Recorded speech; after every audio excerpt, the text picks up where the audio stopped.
Click here to subscribe our channel. Do not forget to press the bell icon to get regular updates of free videos. So this is a orientation class for Indian Economic Service, and in this orientation class I will be basically explaining the examination pattern, how this course has been designed, which will include your lectures as well as the test series, what will be the source of study, that is study material, from where to study, how to study. So everything will be explained in about let us say 45 to an hour. So in this first class, you can say, on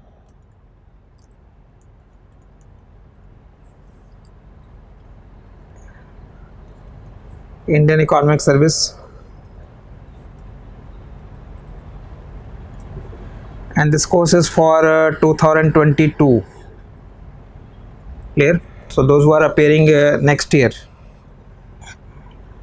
this year exam held on 16th, 17th and 18th of July, and the interview of previous year, that is 2020, also held after that. So now all the students are basically aiming for the next year. So in this Indian Economic Service class for 22, first of all, understand the examination pattern.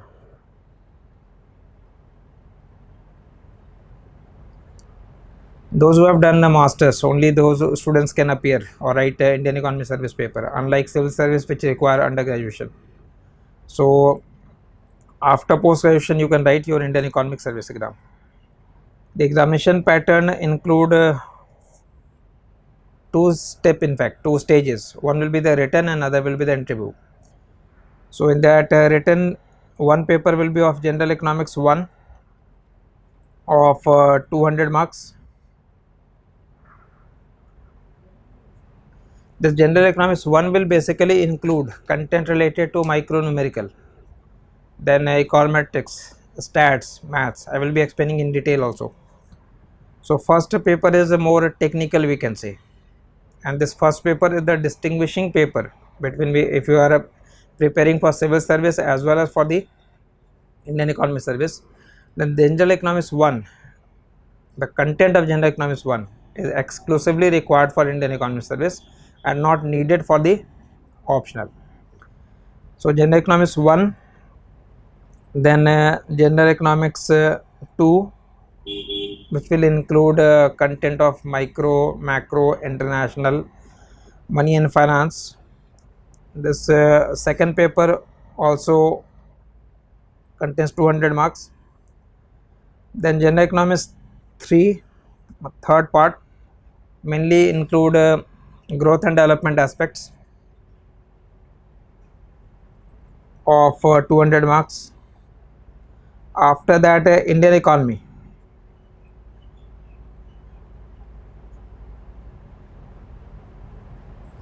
This is Indian economy since independence. That means pre-independence section is not included for Indian Economic Service, but it is included for optional. So majority of students basically prepare for both. So I am explaining both parts. So this first 4 paper. So this is 800 marks, and then general studies 100 marks, and general English 100 marks. So 200 will include general studies and general English. So your first step, that is written exam of 1000 marks, and cutoff of this 1000 marks in the written exam is approximately, I will say, 47 to 48%. 47 to 48%. Over a period of time, this cutoff has maintained, which means it is difficult to score. And why it is difficult to score? There are many reasons. One is the marking scheme, other is the coverage of the content. That means it is nearly impossible to cover all aspects. Even if you have covered various aspects, some question may be new question. That means you will be surprised when you see that question. So there are many reasons. So you just focus on what is the requirement. The requirement is to score, let us say if you are scoring 50%, whatever be the number of vacancies, you will always get the interview call and you will be through in the final list as well. So aim for 50%, but to score 50%, remember it is not mandatory that you are preparing 100% of the syllabus. So don't go for that. If you are preparing, let us say 80 to 85%, it is good enough to score 50% out of that. Clear? So the objective is to score, let us say, around 50% in this written part, and then the interview part of 200 marks. So your selection will depend upon how much you score in the out of that 1200 marks. So this is about the examination pattern. So there is no prelims here.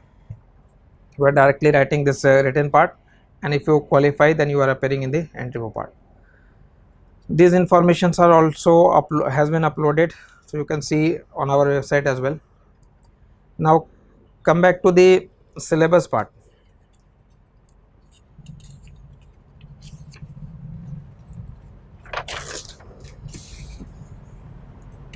So now I can explain the content or syllabus in detail.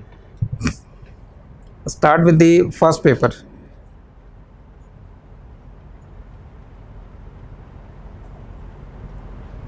General Economics 1. As I said, General Economics 1, you can divide it into two parts. Although in question paper there will be three sections. Section A, all question will be compulsory, then in section B and C you will get choice. But the topic wise you can divide into two parts. One is content related to micro, and the nature of question will be numerical and applied. And the second we can say econometrics, because majorly nowadays econometrics question has a greater weightage, but it also include mathematical questions and topics related to stats. Now if you want to see the content, what are the various content in the micro section, then in the micro section if you divide it broadly, one part will be majorly we can say consumer theory or consumer behavior. The other section will be production and cost. Then the third section will be related to the market structures. There may be other question, but if you are dividing the syllabus broadly, then we can say that broadly it can be divided into three parts. But if you see the syllabus part, this booklet that I am showing is has been uploaded on site, so you can go through with that syllabus as well. So on the first page it is just the examination pattern. From second page it contains syllabus for General Economics 1. So theory of consumer demand, so concept related to indifference curve, utility, and the question will be numerical in nature. So first section will be basically consumer theory.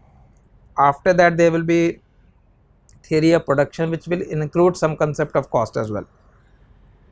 After that theory of value, theory of distribution, which will be basically determining how wages are determined, what will be the various distribution theories related to, like say Ricardian theory, then Kelsey theory, Kaldor distribution theory, plus it will also include your welfare section. So if you are dividing it, basically it is consumer behavior, production and cost, then some concept of market and the welfare section. And the nature of question in paper 1, this is paper of current year, so 2021, just held last week. So in all paper the instruction is basically same, that the question paper will have three sections: section A, section B and section C, and the only question in section A is compulsory, in section B 5 out of 7, in section C 3 out of 5. So more or less the pattern in general economics 1, 2 and 3 and Indian economy will remain same. And remember this question of 21, and we have uploaded in fact I think last 10-year question of general economics 1, 2, 3 and Indian economy and general studies and English on our website, so you can download there. So that means you don't need to buy any 10-year for Indian economy service.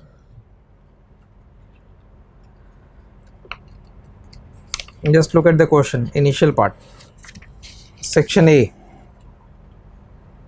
So some questions related to the calculation part. You have to calculate consumer surplus for a pure competitive market. Distinguish between economies and diseconomies of scope. How can degree of economies of scope be determined? Remember, these are very short questions.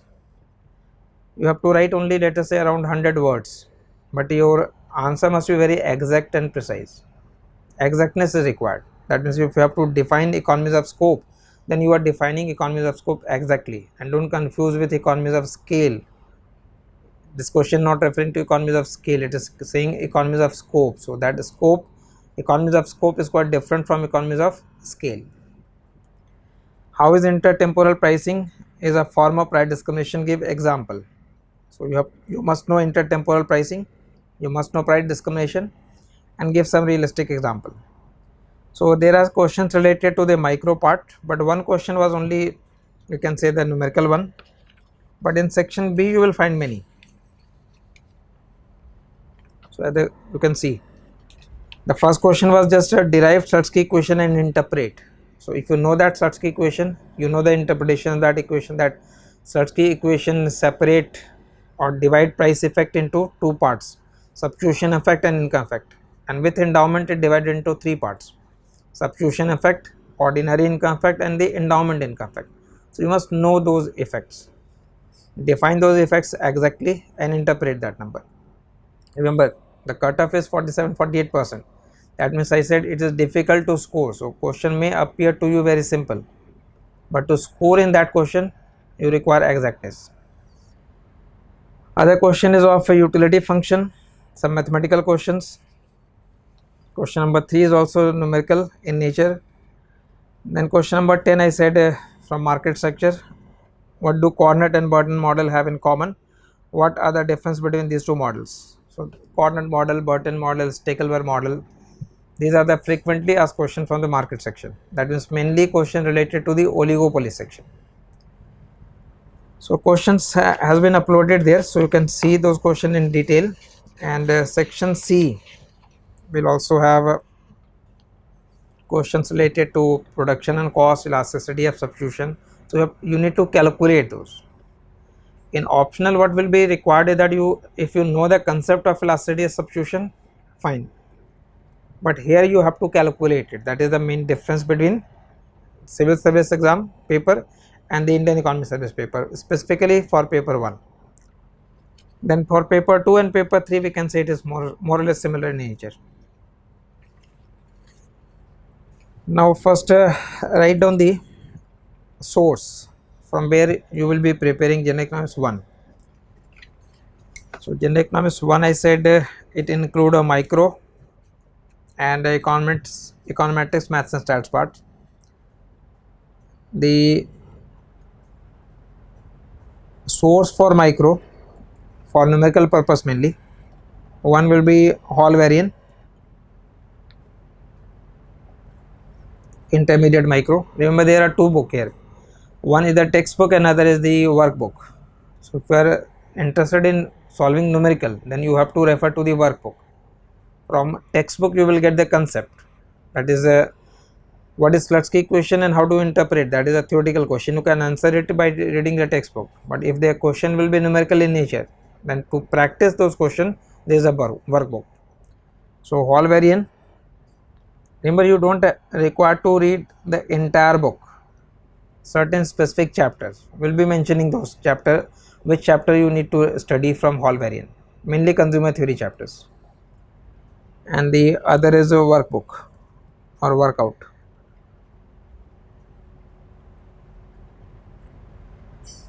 If you have that book, it is enough good, but if you don't have that book, we'll be providing you the scanned copy of it.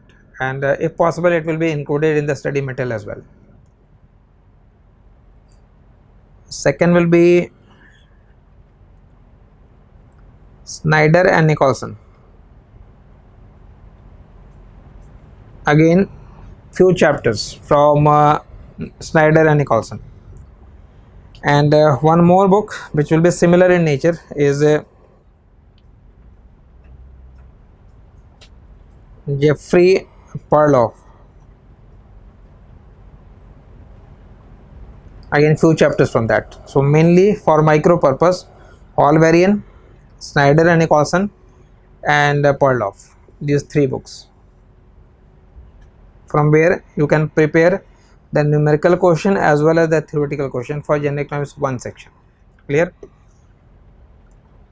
Remember, some students always refer or for theoretical question they refer Achal Ahoja also. So Achal Ahoja is not basically dealing with the numerical part, but it is dealing with the theoretical part. But don't rely completely on that book. You can always supplement it.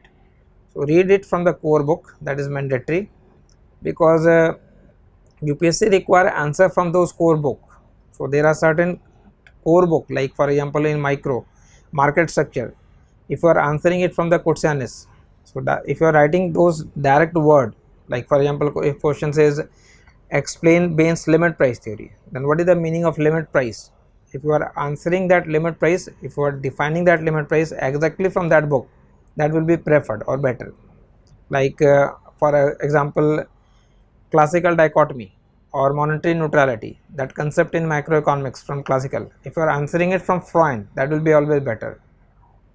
So if you know that primary source, I will suggest rely on those primary source, write it from those primary source. You can supplement it from HL Ahoja. So for easiness, students go for HL Ahoja. If you want to have everything available at one source, you can refer to. But for Indian Economic Service paper, also for optional paper, preferably you should be reading the core book. Clear? So General Economics 1, Microeconomics, Varian, Snyder and Nicholson, and Jeffrey Perloff. Usually weightage for micro and econometrics section, these two section is more or less we can say equal. So 100 marks for microeconomical and almost similar weightage for econometrics section as well. For econometrics section, this part Damodar Gujarati, Introductory Econometrics, that is standard book for that. For stats, some questions related to regression. So correlation and regression part, you can S.A. Gupta, and maths.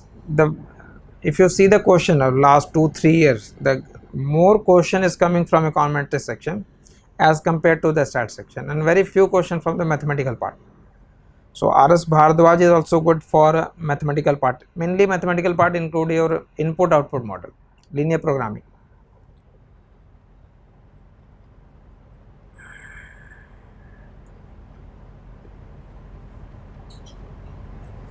So certain chapters, and for solving those questions, some question will also be uploaded in that lecture. So that section of econometrics, math and stats will include again here 3 books. I am mentioning here 3 books.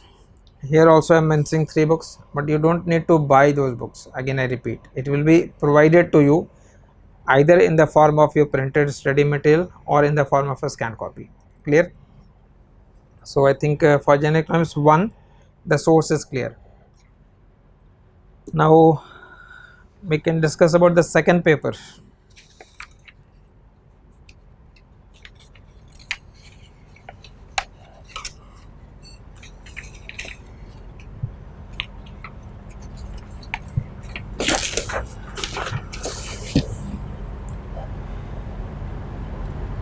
General Economics second.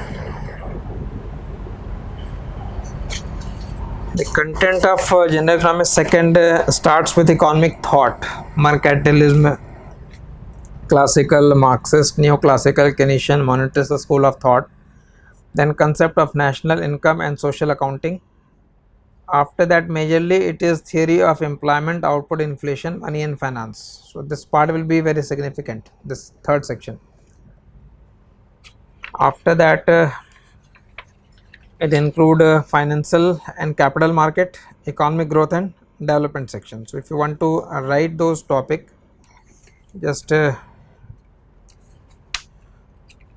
because you must be knowing from where you have to study those topics. So first, within that general economics, second is economic thought.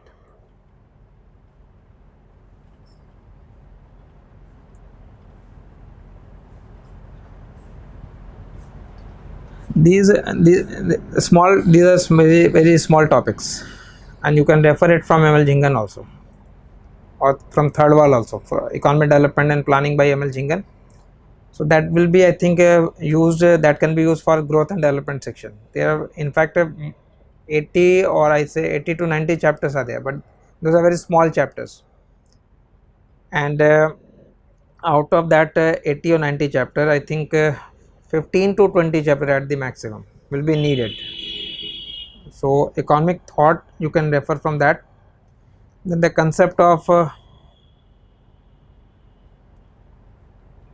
national income and social accounting. Concept of national income and social accounting. This third part is mainly macro, which is theory of employment, output, inflation. Employment, output and inflation, and then money and finance. Most of the question will be coming from this third section, third topic. So theory of employment, output, inflation, money and finance. For this section, you can use Dornbusch and Fisher for mainly ISLM topic. For classical concept, because this will include classical concept as well, classical and Keynesian both. And Richard Freund, Dornbusch and Fisher and Richard Freund. Richard Freund for classical, and Dornbusch and Fisher for the Keynesian part. Then for inflation and unemployment section, use Blanchard. Chapter number 6, 7, 8 and 9, just 4 chapters from Blanchard. Then money and finance section, a book by S.B. Gupta, Monetary Economics by S.B. Gupta. You can use that book.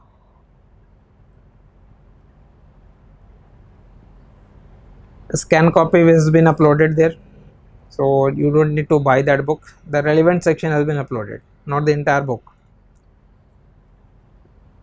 And so monetary economics you can read from S.B. Gupta.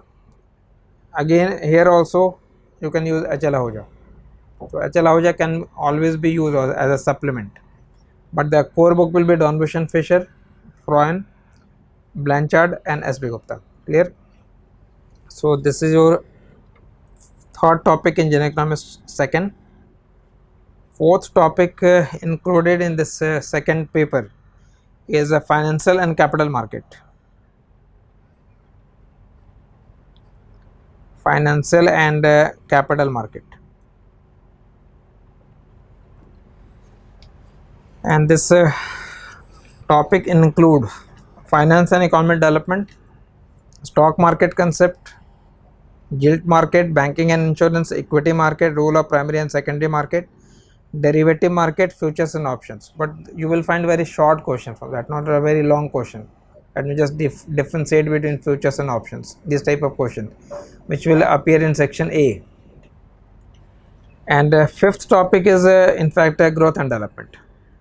So concept of economic growth and development, characteristic of less developed countries, and after that you will find various growth models, and out of those growth models, Kaldor, Knox, Hirschman, Levinstein, these are the important ones. So this section is basically including or dealing with the growth models. So it is growth and development section, that will be the fifth part, growth and development. For growth and development, I will suggest ML Jingan. Clear?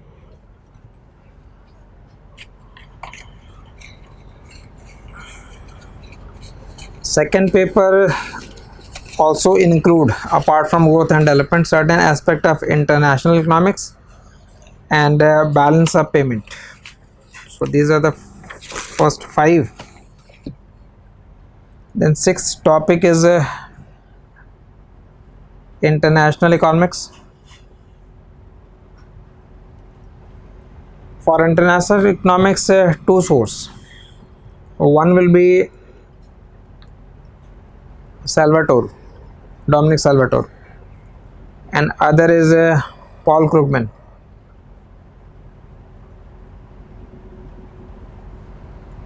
Salvatore and Krugman. Most or majority students refer this as Salvatore, but recent question, if you see those recent question, it is coming basically from Paul Krugman as well. So I will suggest complement both. For theories section, theories of international trade, you should be reading Paul Krugman, and concept related to the balance of payment section and the other concept, you should be referring Salvatore. So sixth topic is international, seventh is balance of payment. So for balance of payment also Salvatore, and eighth is global institution.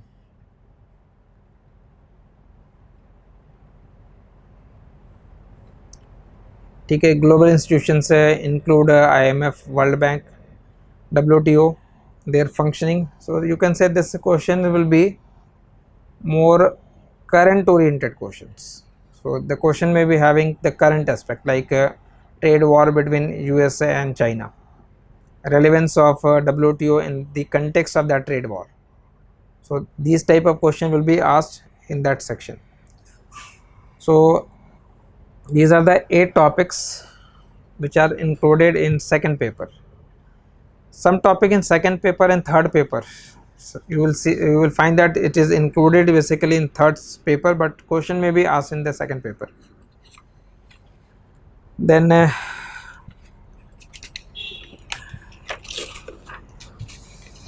third paper, General Economics 3,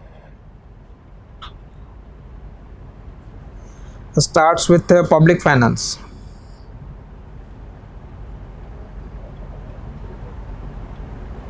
For public finance, the source will be, one will be Musgrave and Musgrave.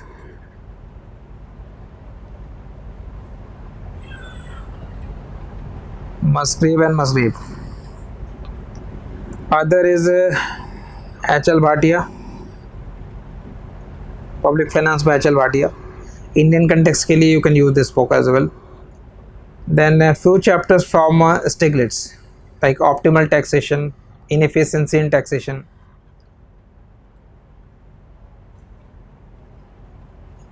So I am listing here three books, Musgrave and Musgrave. In fact, 3 or 4 chapters from that, few chapters from HL Bhatia, and few chapters, in fact specifically only 2 chapters from Stiglitz. And these will be included in your study material. So the first topic in third paper is public finance. The nature of question in public finance will not be numerical. Remember, the growth and development, there will be no numerical. International, there may be some questions like instruments of trade policy, import tariff, export subsidy. You may find some numerical oriented question, but growth and development mainly it is descriptive question. Public finance, it is mainly descriptive. And the second important part here will be environmental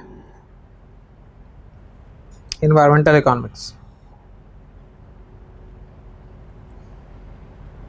So environmental economics topic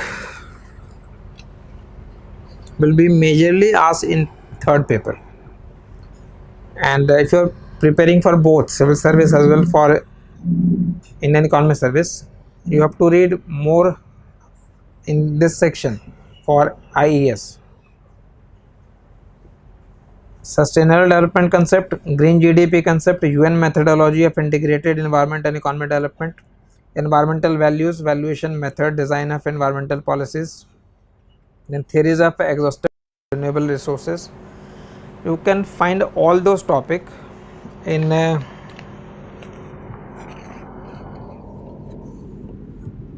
so for environmental economics also few chapters will be basically there, and the third is industrial.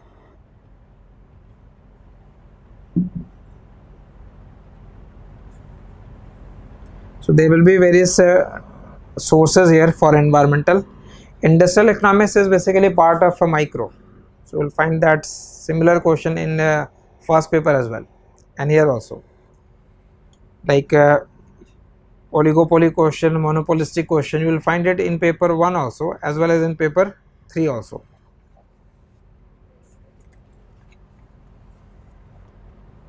Industrial economics include market structure, conduct and performance of firms, product differentiation, market concentration, monopolistic price theory, oligopolistic interdependency and pricing. So mainly it is a market structure, and for market structure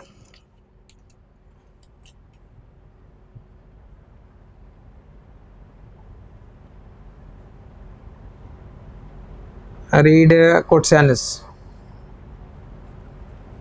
and Kotsanis I will say chapter number 5 to 11 and chapter 13 for Bain's limit price theory.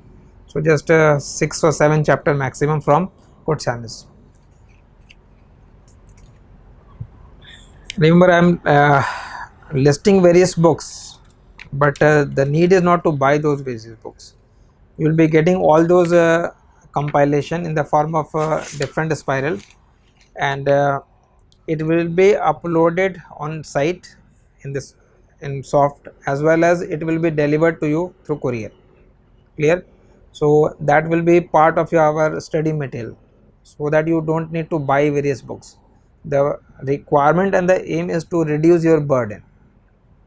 Don't accumulate various books, because then you will be unable to differentiate which chapter you have to read, which chapter you don't have to read. So those chapters which are relevant has been segregated, and you have to read only those part. And this fourth one is state market and planning. State market and planning. This is also, you can say, part of growth and development. So just a section has been separated. So these are the 4 contents for General Economics third. And the fourth paper is Indian economy. Fourth paper is Indian economy.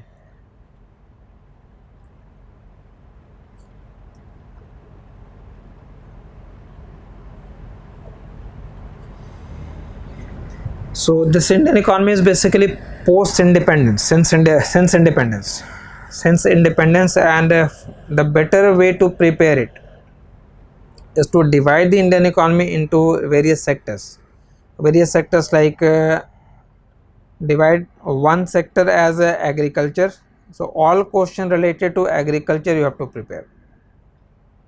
Some of them will be static in nature, some will be dynamic in nature. Like for example, if I say what is the impact of green revolution, then that is a static question. But if I say what are the recent farm laws and what are the controversy related to that farm laws, then that is dynamic. So you have to prepare both, and most of the question will be dynamic in nature. If you see the question, you will find that most of the question will be dynamic in nature, and this will also help to answer the economics question of general studies section as well. So the better part is to divide one sector as agriculture. Within agriculture you will list various topics like agriculture performance, agriculture price policy, then green revolution, agriculture farm laws, questions related to agriculture credit, agriculture marketing, regional difference in agriculture performance, Then other important part will be industry. So here industrial performance, public sector, small scale industries, industrial policies. So divide industry into various parts and then prepare for it. So you will find various important article being published in EPW, and we have compiled various important articles. So it will be included as a form of study material. For a specific topic you should be referring to that EPW article, but in general two important book. One will be Mission Puri in Indian Economy by Mission Puri, and other Uma Kapila. Uma Kapila is basically edited book. So the EPW articles has been edited. So the language of EPW and Uma Kapila will be a little difficult, and you will find Mission Puri an easy book. Mission Puri will help to frame an answer, but here you have to frame your own answer.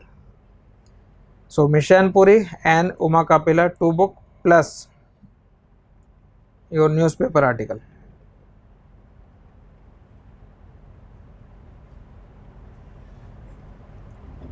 So if you are reading the Hindu or Indian Express or any other, then just follow that. So that will help you to answer the recent one or the current related question, and we will be supplementing it with a economic survey. So it will appear in 22. So 22 economic survey, once it will come in the month of February or March. So economic survey and budget, 1 week separate class will be uploaded in the month of March. So that will also supplement the current aspect question. So agriculture, industry, similarly we can say services. Then you can divide it into monetary management, questions related to monetary policies. Another important part you can divide it as public finance. So all taxation policies including GST. Another section you can divide in economy will be the external sector. That external sector will be including questions like composition and direction of trade, export and import, EXIM policies. So in fact 8 or 10 topics you can divide within Indian economy, and for each topic you have to prepare. Clear? So now if you see the syllabus, then in the syllabus it is a history of development and planning, then federal finance, that is in fact a public finance, and after that poverty, unemployment, so that will be one section. Agriculture will be another section, urbanization, then industry. So you can add it here like all problems, poverty, unemployment, inflation, demography, so various topics. So the best part to prepare Indian economy is to divide it into various sectors, and for each sector devote exclusive time. Identify the source first and then accordingly do it. Clear? So these are the content for General Economics 1, 2, 3 and Indian economy. The questions in general studies and general English, so no need to elaborate that part, but general studies part, remember the weightage is only 100 marks here. This will be divided into 4 sections. One section will be questions related to history, then geography, then polity and economy. So economy you can refer to, there will be no need to study separately for this section, but polity, geography and history. So in fact 5 questions, 25 marks, 25 marks, 25 marks and 25 marks. You have to write 5 questions of 5 marks each. Clear? So these topic, geography, polity and history will be discussed, and Indian economy section will be covering this section as well. Clear? So separate class will be there, remember, for polity, geography and history, and I will be majorly taking your classes. Now I will be coming to that course design, how we have designed this course. So I think source related topic is clear. All you need to know is the how we will be providing it. So now come to the design of this course.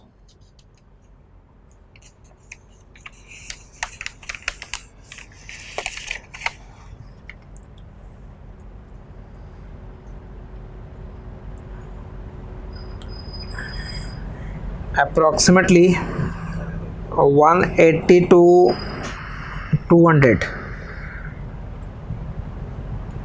lecture will be included. Out of that, around 120 plus lecture, which will be including topics from general economics 1, 2, 3 and Indian economy, and this will be common with economics optional for civil service.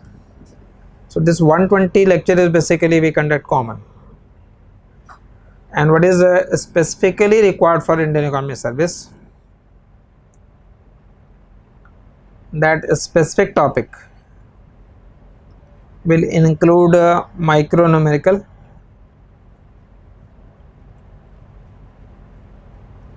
then econometrics, ecotrics, maths, stats, environmental,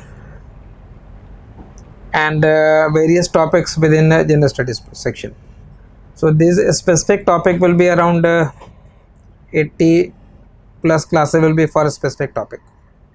Micro numerical itself will be taking around 15 to 20 lectures, econometrics also 20, environment 7 to 10 classes, general studies will be covering polity, history and geography, at least a week or 10 days classes for each.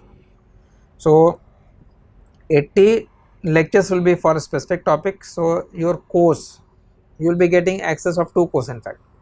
One which will be dealing with this because this is common. So the lecture you will find in the Indian economy section, Indian economy service course, and the lecture you will find in the optional will be same. This 120 lecture will be same, clear? This 80 lecture will be specifically or exclusively for Indian economy service, clear? So then in totality there will be 200 lecture. After that 120 you will find common in the civil service as well as for the Indian economy service. And when you will be getting access of the course, because last year as well as this year the course is only online, so there is no offline option right now. In future it may be, but right now there is no option, although cases have come down drastically. So we are expecting that in the month of August or September there may be a possibility of offline class unless we are not seeing a third wave. So right now if you are talking presently, then right now there is the only option that is online class. So on online you will be getting access of two courses, one will be this 120 and the other will be the specific topic, clear? Since it is common for both, and this class for civil service has been already started, and it started from 28th of May 21. So far around 35-40 lectures has been already uploaded, but in your course it will be starting from lecture 1. But that lecture 1 which will be seeing after this orientation class, that lecture 1 will be this 28th May, which that means it was recorded on 28th of May 2021. Then second lecture, third lecture, so it will be uploaded in that sequence for Indian economic service papers. So just for our management as well as for student convenience, lecture is same. In optional paper already 35-40 classes, because June, July, 2 months already. So in that 22 months around 35 to 40 classes has been uploaded, and in this section we will be uploading it from the lecture 1. So 28th May class will be uploaded today and subsequently in sequence manner, and you can see that lecture again and again. Remember, it is, you can see, that means it is not unlimited, but you can revise it by seeing that lecture again. There is no restriction on that part. Now the other thing that I want to discuss is in this orientation will be your answer writing part, that is test series. So test series will have 14 tests, and it will start from 29th September. I will show the schedule first.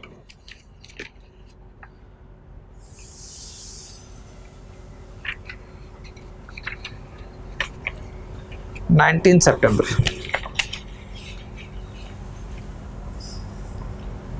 ठीक है, schedule you can download it from site starting from 17th September 21. So general economics 1, the content of first test will be written. I have already explained you the source, so you have to be prepared for writing that test, but test series is flexible. That means you can write this test later on also. If you are not prepared by 19th of September, you can write it later. You have time till your exam of 22, which will be, I think, which will held in the month of July next year. So you have time till that, but don't postpone it too long. Try to write it on time. So general economics 1, and it will, that means it will start from 19th of September 21, and the last test will be in the month of April 22. So spread over 5 to 6 months. That means you will have time more than 2 months for revising it. This 14 test, I will explain it, the composition of test now. General economics 1 test, second, third. So first will be sectional, so one section will be asked, like for example only micro part. Second, only mathematical part, econometrics, stats, maths. And third will be comprehensive, that will be in totality. Similarly, general economics second, one sectional, second sectional, third comprehensive. General economics 3, one sectional, second sectional, third comprehensive.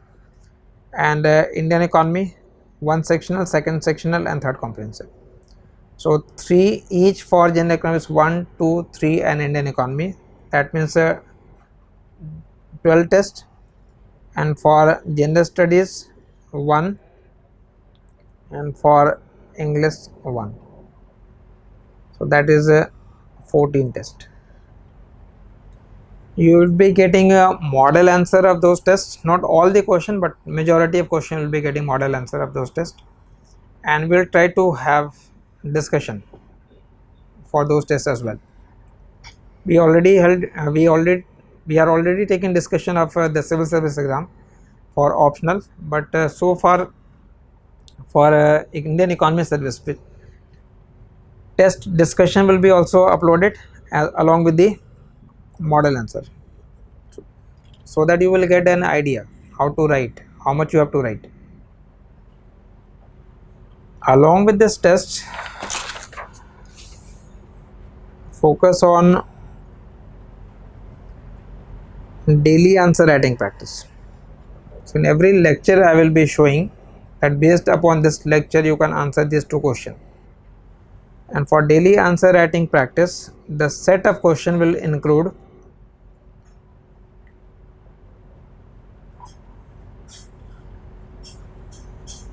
one source will be the economics optional paper 1 and paper 2 for IES, and other for IES. So all questions topic wise separated. Topic wise you will find separated question for optional, year wise for Indian economy service, but we are trying to upload it topic wise as well for this. So you have many questions for daily answer writing practice. So try to write 1 or 2 question every day. Don't think that once you will be prepared, then only you will be writing that question. So try to answer 1 or 2 question daily, because remember in the examination you will be facing the time constraint as well as space constraint, because question and the space, the limited space will be there. Clear? So you have time constraint as well as the space constraint, so you need a lot of practice here. पढ़ने से ज़्यादा लिखने का काम करना है, requirement है, that is the need. You have to write a lot, because in paper you don't have time to think. That means you must have learned all those topics, and that makes it very difficult. The format of the exam is making it difficult. That means you are writing 2 papers in one day, 3 hours in the first half, 3 hours in the second half, so that makes it difficult. And back to back paper होते हैं, just Friday, Saturday, Sunday, clear all 6 papers. So you have to write a lot, so just make a habit of writing few questions every day. Clear? You can send it on for evaluation also. This question can also be evaluated, and you can send it on, specifically a mail ID has been designed for eco optional test series @gmail.com.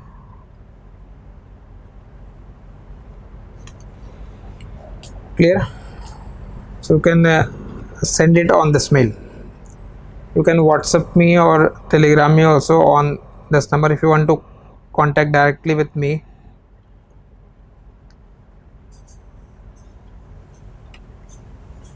For any office assistance, for technical support,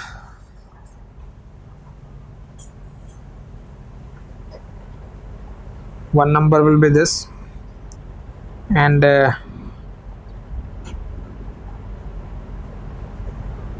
other number is this. You can contact me directly on this number. Clear? So I think I have explained all those things which are needed to start your preparation for Indian Economy Service.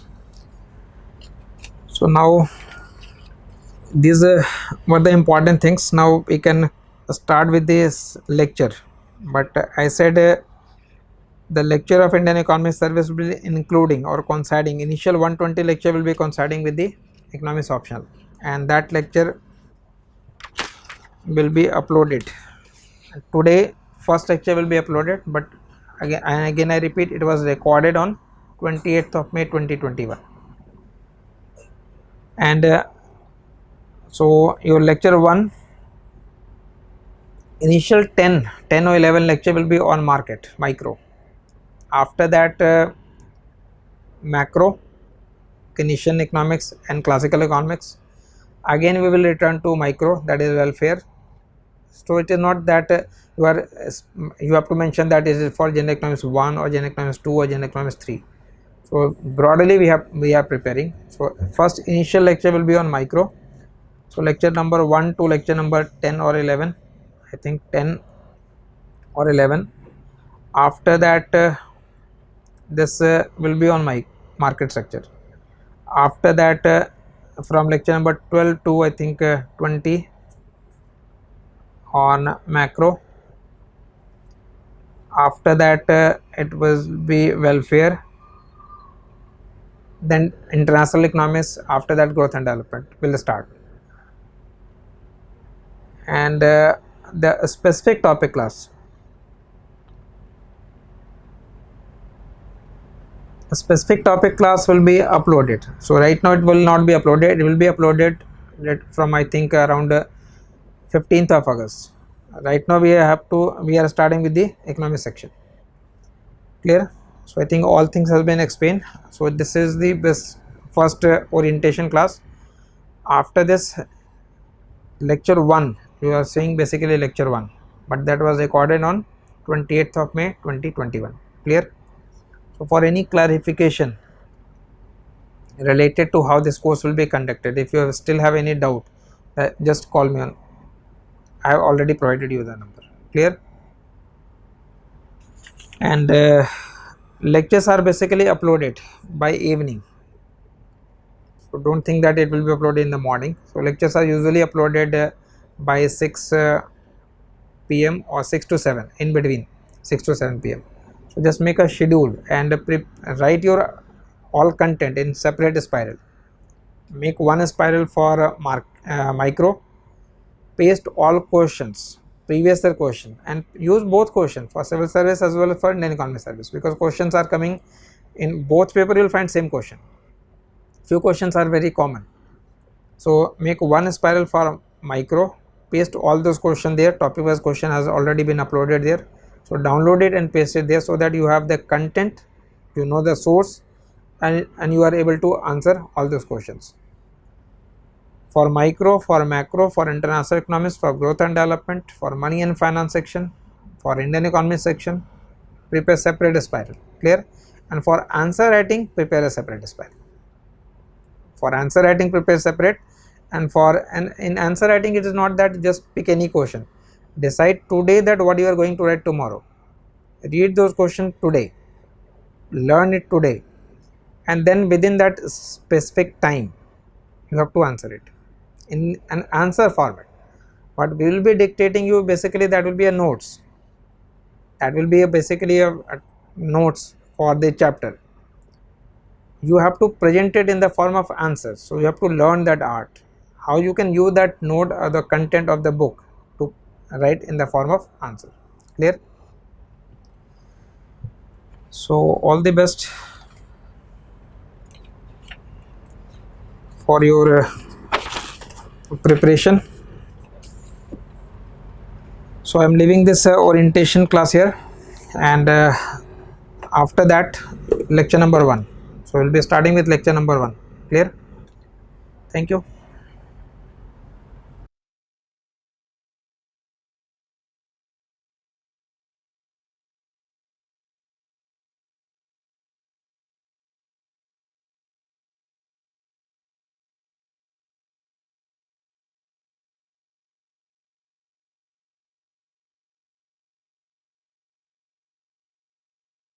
So now we will start with the market structure in micro.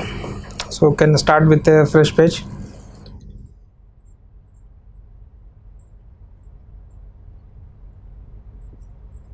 Advanced micro. In advanced micro, there are 4 subtopics. One is Marshallian and valuation price determination. Second is distribution theories. Third one is market structure, and fourth one is welfare criteria. So these are the 4 written part. So I will be starting this topic with market structure first. Reason being, the weightage for market structure within micro is highest. So we will always find around 4 to 5 question every year. So 4 to 5 question means around 60 marks question, you can say, some in compulsory, some in the main question. Now the source for this market structure will be Kotsanis. I will be preferring to read that book. ठीक है, students के लिए expected है कि आप उसको chapter को अगर रेफर करते हैं, it is better if you have time, otherwise just follow the class. Remember the concept of a micro in market in micro is a product oriented. That means since it is part of microeconomics, so as you know, microeconomics deals with the unit, so it is a product specific concept. So we are not referring to a marketplace where variety of goods has been sold. We are referring to market for a certain product. So there can be, it means you can say that it is a market for pen, market for visualizer, market for book, market for TV. So we are referring to one such market. The classification of that market is based upon number of seller. How many seller are there in the market? So if that product has one seller, you can say the market is monopoly. If that market for that product has many sellers producing identical product, then it is perfectly competitive. If there are many sellers producing slightly differentiated product, then it is a monopolistic.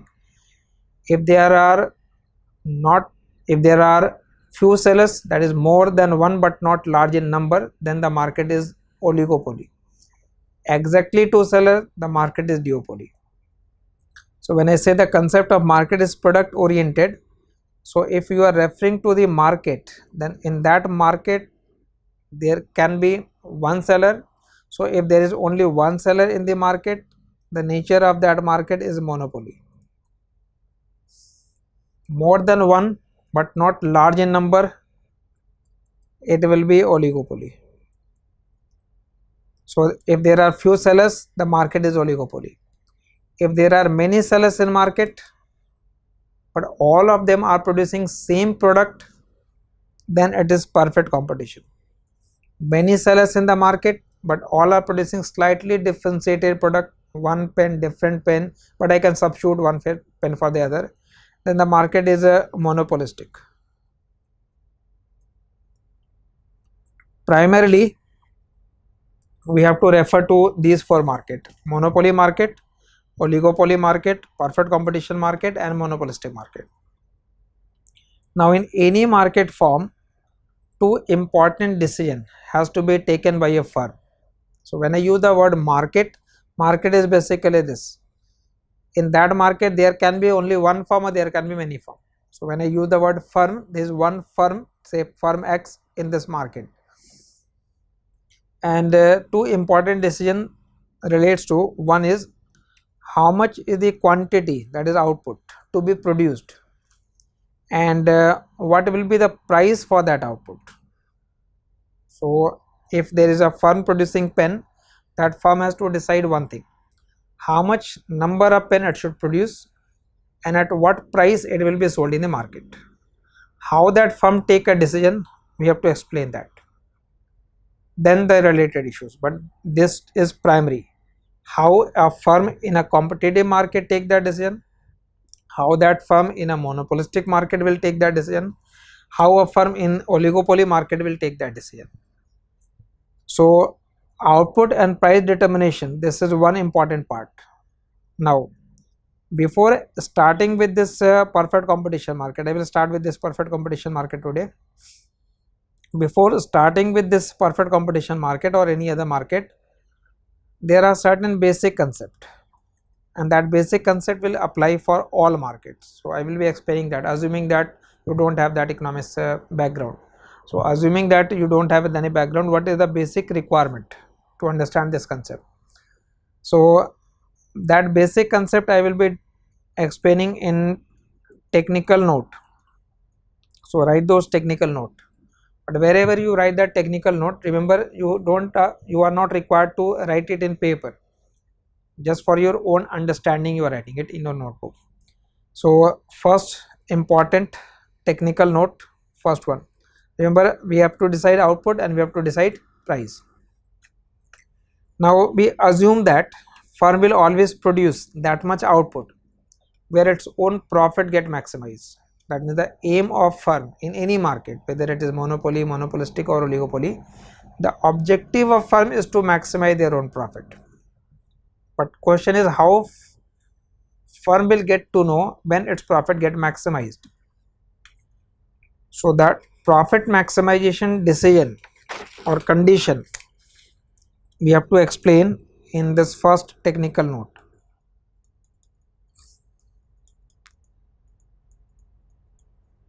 First one, as you know, profit will be difference between revenue and cost. So total revenue and total cost. And what is exactly revenue? Revenue is a price multiplied by quantity. Like suppose if I want to calculate revenue from this class, it is number of students multiplied by the fees. Fees becomes price, quantity means number of students. So it is simply, you can say, the turnover, P into Q, price multiplied by quantity. And cost usually include fixed cost and variable cost. Fixed costs are those which do not depend upon quantity, like rent. Variable costs are those which depend upon quantity, like raw material costs and so on. So profit is difference between revenue and cost. You can denote profit by symbol pi. So profit is TR minus TC, and we have to decide profit maximizing quantity. We want to know how much is the profit maximizing quantity. To maximize profit and to know profit maximizing quantity, mathematically you differentiate that function with respect to quantity and equate it to 0. That is maximizing condition mathematically. But even if you do not have that maths background, just remember that maximizing profit with respect to quantity. So first differentiation must be equal to 0 and second differentiation must be negative.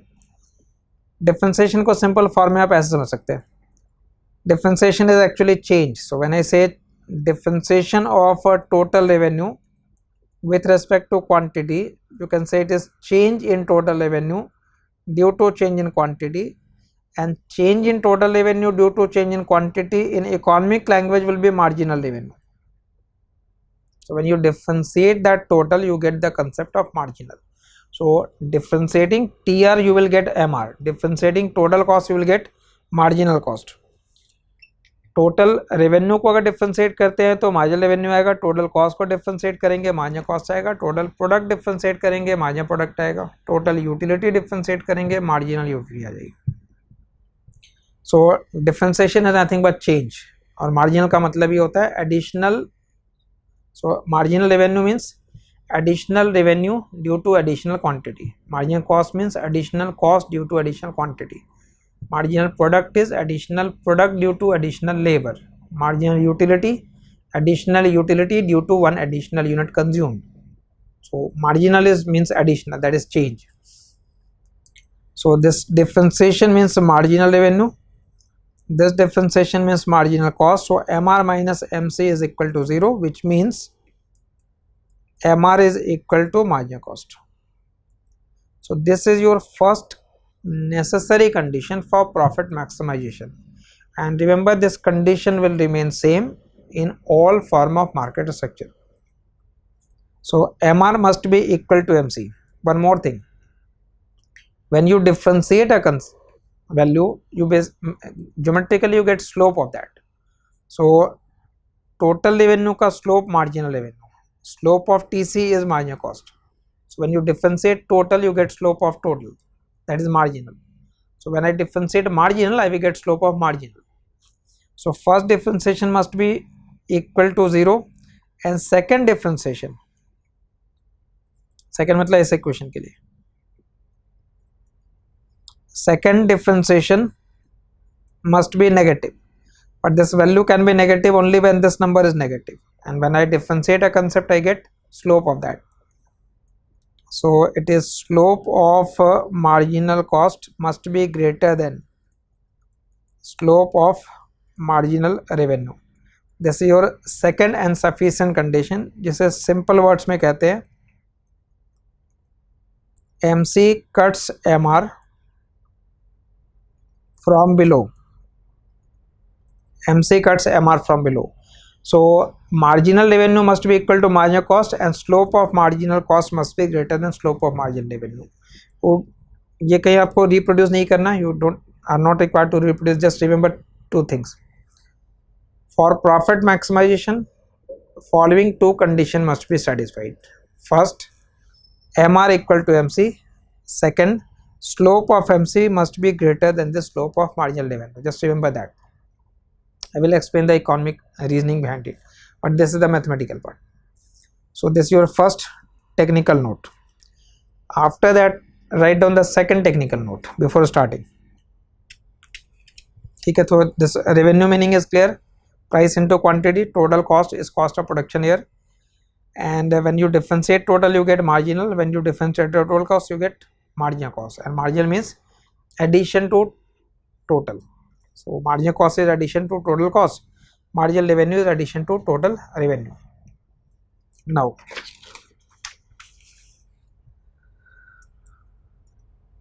the second one, note number 2, profit is a revenue minus cost. A revenue is price into quantity, and for price you can always write average revenue because price is always equal to average revenue. I will explain that. Right side यहाँ लिख सकते हैं. Total revenue is a price multiplied by quantity. When you calculate average, then total is divided with quantity. Average means per unit. So total is price into quantity. If you divide it by quantity, quantity will cancel out. So average is always equal to price. Average revenue is always equal to price. Remember that in any market, in all form of market, average revenue is equal to price. So in place of AR, you can always write P, because price itself is average revenue. So just like average revenue multiplied by quantity gives you total revenue, similarly average cost multiplied by quantity will give you total cost. Average revenue multiplied by quantity will give you total cost. So profit is, if you take that quantity common, it is quantity into AR minus AC. Clear? Now from where you will get this quantity, you have to know that quantity.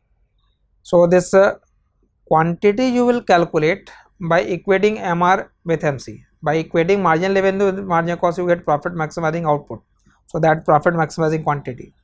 But the term in bracket can be positive, it can be negative, or it can be zero. So there are three possibilities. First, if average revenue is equal to average cost, ये number zero हो गया, that is zero profit. So no profit, no loss. No profit, no loss is a break even. So this is a break even point.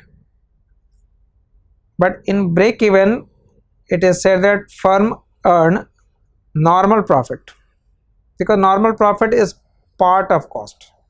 If you cover your cost, it means you are earning the normal profit.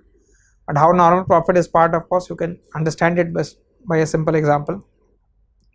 Cost of production actually means payment to factor of production. So in order to produce any product, if you are using labor, land, capital, entrepreneur, then to labor you will be paying wages. Example के लिए let us say 50. To land you are paying rent, say 50. To capital you are paying interest. To entrepreneur you pay profit. So if I add all, 200 will become the total cost. If my revenue is also 200, then you can say that there is no profit. But no profit include this 50 profit. That was the normal rate of return to the entrepreneur. But if the revenue will be more than 200, then additional revenue will be retained by the entrepreneur, because entrepreneur is organizing the production process. So if revenue is more than cost, then firm will earn profit more than normal, then it will be super normal profit. So if AR is equal to AC, it is called break even, no profit, no loss, which means there is normal profit. If average revenue is greater than average cost, then it is a super normal profit. You can call it abnormal profit, you can call it excess profit as well. Third condition is important. If average revenue is less than average cost, then this value will become negative. If average revenue is less than average cost, ये number negative हो गया, मतलब negative profit means loss, then it implies loss. So the question is, if there is loss, what firm will do? In loss, two things can happen. Firm may continue to operate, or firm may shut down. Firm may continue to operate despite loss, or firm may shut down. But when firm will continue to operate despite loss? Firm will continue to operate despite loss provided firm is able to cover its variable cost. If you are getting more than variable cost, it is better to continue, because you are getting your variable cost more than that, means you are covering part of the fixed cost also. If you close down the production, you will lose the entire fixed cost. So in loss, firm may continue to operate if price is greater than average variable cost. Price means AR. Or firm may shut down if price is less than average variable cost. If price is less than average variable cost, firm will shut down, and if price is greater than ABC, then despite loss, firm will continue. And the easiest way to remember it is Yes. Firm will operate if firm is having operating profit. And operating profit means TR minus TVC. When you write profit, it is TR minus total cost. When it is operating profit, it is total revenue minus total variable cost. So firm will operate if firm is having operating profit. So if operating profit is positive, then it requires that TR must be greater than TVC. Total revenue must be more than total variable cost. Then it is operating profit, otherwise there will be operating loss. So if there is operating loss, that means if you operate, there will be loss. So better not to operate. If you divide both sides with quantity, what you will get? TR by quantity is price. TR by quantity is price. And TVC by quantity is AVC. So P greater than AVC, price greater than average cost. Price greater than average cost means that there is operating profit. So if price is greater than AVC, firm is having operating profit. If price is less than average variable cost, there is operating loss. So P less than AVC में shut down हो जाएगा. There will be no production. P greater than AVC, firm will continue despite loss. So what is exactly shutdown point? Shutdown point is price equal to AVC. But AVC is not a unique number. Average variable cost is basically U-shaped. So at every point variable cost is different. So which point is shut down? The minimum one. So P equal to minimum of AVC is shutdown point. Price equal to minimum of average variable cost will be the shutdown point. Clear? So any price lower than minimum of AVC, there will be no production. So in that case, quantity will be equal to 0 because firm has decided to shut down the production. So remember ये जो point आप लिख रहे हैं, it will be applicable for all markets. So when you read oligopoly or monopolistic or perfect competition or monopoly, you have to apply this concept in any form of market structure. So if price greater than, if AR equal to AC, firm will be having a normal profit. If AR is greater than AC, supernormal profit. The only point where you have to think whether firm will operate or not is in the case of loss, because in the case of loss, the firm may decide to operate or firm may close down. Clear? So these two technical point is key to understand the market structure. So I assume that you do not know, or most of the book also assume that you have that background. So assuming that you don't have that background, I explain the two requirement which is needed for to understand the first lecture. Now we can start with the market form, and the first market form is perfect competition. I think although it is not mentioned in syllabus, but since there are questions, I will be showing those questions. Before starting this part, just remember what are the main features, not all, the main one. And first is a large number of sellers, that is firms. That means we are taking a market where there are many firms, there are a large number of firms. So when I use the word market and when I write firm means we are referring to one individual firm, and market is basically this entire. So if there are large number of firm, it means one single firm do not have any control over price. So in that way, firm act as a price taker. It accepts the price which is determined by the market. But how market will decide price? Market will decide price based upon the market forces. Market forces means supply and demand forces. So their intersection determine the price. Suppose I say this price is 10. So market price is 10. Now that market price of 10 is given for this firm. So price will remain 10 whether this firm is selling one quantity or two quantity or three quantity or any quantity. So at same price, firm can sell as much quantity as it can. Now price into quantity is total revenue. So 10 into 1, 10 into 2, 10 into 3. And what is the meaning of marginal? Margin means additional. So addition to revenue. So at every stage addition to revenue is 10. So you can note one thing, this price and marginal revenue is same. So under perfect competition, price is always equal to marginal revenue. So whatever be the price determined by market will also be marginal revenue line. Since price is constant, so marginal revenue is also constant. So under perfect competition, large number of seller implies that one single seller cannot affect the market price. Since it cannot affect the market price, so it is behaving as a price taker, and price taker means at any given market price firm can sell as much quantity as it can. So at this stage no one is asking you what are the features of perfect competition, just आपको किसी particular feature का implication क्या होगा वो पता रखना चाहिए. What are the implication of that feature? So what is the implication of large number of seller? You can note it down. It implies that a single seller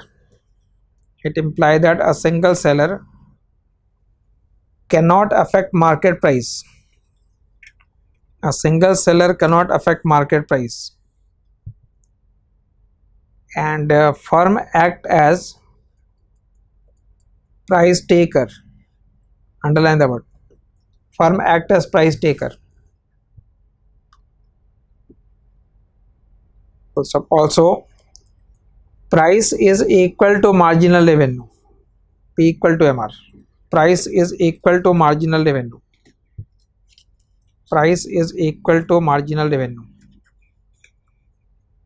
Clear? The second property or feature of this market is that firms are producing homogeneous product. So there are many firms in market, but all firms are producing same product. Same means identical in all respect. Consumer cannot differentiate between the product produced by one firm and the other firm. Usually how we differentiate product produced by one firm with the other firm? By the brand name also. Pen different है, इसका color different है, brand name different है, तो वो differentiated product हो गया. We are assuming a hypothetical market here where there are many firms and all firms are producing same product, identical in all respect. Certainly such type of product does not exist. That is why perfect competition market does not exist. It is basically a myth. Perfect competition does not exist. Competition exists, but the competition is never perfect. So perfect competition market is myth because it is based upon this assumption. But you will say why we are studying it? We are just studying this market because this is supposed to be the ideal form of market. So if it would be the case that there are many firms producing identical product, then what will be the price?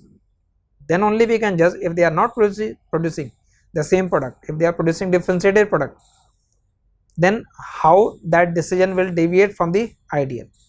So utility of this concept is that there are basically two markets, one is perfect, other is imperfect. Imperfection may be oligopoly, imperfection may be monopolistic. So how much is the imperfection in market, you will get to know only when you compare it with the reference, that is perfect competition. So we are assuming that all firms here are producing homogeneous product. And third key feature is that this market is having free entry and exit. That means firms can enter into the market, firms can leave this market. So any market which is characterized by this feature implies that in long run there will be only normal profit. Any market, remember, which is characterized by free entry and exit imply that in long run firms will have only normal profit, and you know when there is normal profit. Normal profit require that price must be equal to AC. So you can say if price is not equal to AC, then what will happen? Suppose P is greater than AC. So if P is greater than AC, it means supernormal profit. So new firms will enter into the market, number of firms will increase. When more firms will be there in market, market supply curve will shift to the right. As it will shift to the right, price will decline. So price will continue to decline so that it becomes equal to AC. And if price is less and average cost is more, then exit will occur. With exit, supply curve will shift to the left. Price will increase. So price will continue to increase so that it becomes equal to average cost. So any market which is characterized by free entry and exit will lead to normal profit in the long run. Clear? These are the three key features that will be used to understand the concept of market. There are other features like perfect knowledge hona chahiye, perfect information of with buyer and seller about the product and its quality. So there are other features as well, but these are the key features. With that feature we can explain the price output determination part. Okay? So now we can say that with this understanding we can answer or start with the first question. So one question has been asked. I will be referring to that question once I will be through with the concept.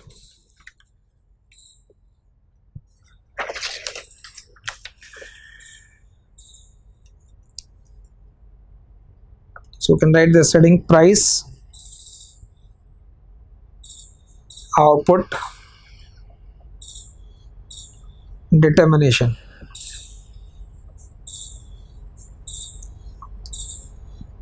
Under perfect competition. Price output determination under perfect competition.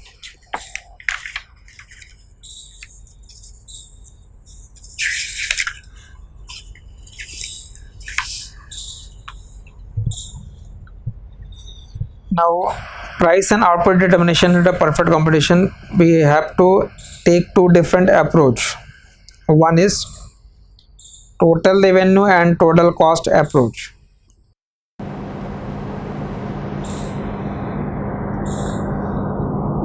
And the second approach is marginal revenue and marginal cost approach.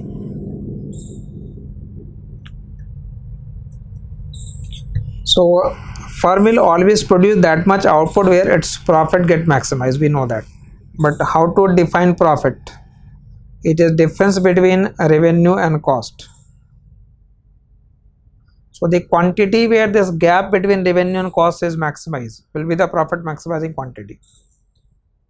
So if you take that approach, you have to draw a revenue line and cost line. A revenue, I said it is price multiplied by quantity, but since it is perfect competition, in the perfect competition for a firm, because you are drawing it for one particular firm is a price taker, so that firm will have a given price. So say 10 into 1, then 10 into 2, then 10 into 3. So if you write here quantity and here you will write total revenue, the line will become straight. For every additional quantity 10 rupees will be added. So total revenue line will be a straight line. Remember, this line is not always straight. It is straight because price is constant here. So this will be the revenue line under perfect competition. And what will be the cost line? Cost will include fixed costs and variable cost both. Fixed means even when quantity is 0, there will be some fixed cost. So you add that fixed cost here. As quantity will increase, variable cost will increase. And variable cost curve is inverted S-N shape.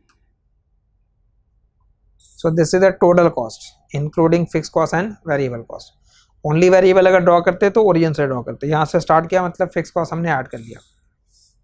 Now the gap between TR and TC has to be maximized. So the gap is maximized here, vertical distance. So this is the quantity where profit is maximized. At this point TR equal to TC, so no profit no loss. Here also to the left TC is above, so there is loss. So here the gap is maximized. But we also know that when profit is maximized, the marginal revenue is equal to marginal cost. So graphically, if you draw tangency, देखिए जो total revenue line है, that line is straight, so its slope is constant and slope of TR is MR. So slope of this TR is MR. This total cost line is not linear. So if you want to get slope at this point, you have to draw tangency at that point. That tangency will be straight, so slope at every point will be same. So slope at this point will be equal to slope of this tangency. But you will find that the slope of this tangency and slope of TR both are parallel line. That means their slope is same, which means MR equal to MC here. So although we are not drawing MR and MC in graph here, but we can say that MR is equal to MC at this point. So in that way it is profit maximizing quantity. Now since total revenue is more and total cost is less, so this is the diagram for supernormal profit. ये supernormal profit के लिए diagram है. In TR and TC approach, but firm may sometimes be incurring loss, or there could be normal profit also. और loss में कब production होता है और कब shutdown होता है, that condition you know. So there are different possibilities. Firm may have normal profit, may have supernormal profit, may have loss, may be shutting down. So this is one case where firm is having profit. There could be another case when there is no normal profit, or the third case when there is loss. You can now relate it with the question. Before drawing this next diagram, just see one question. You will find it in market structure topic.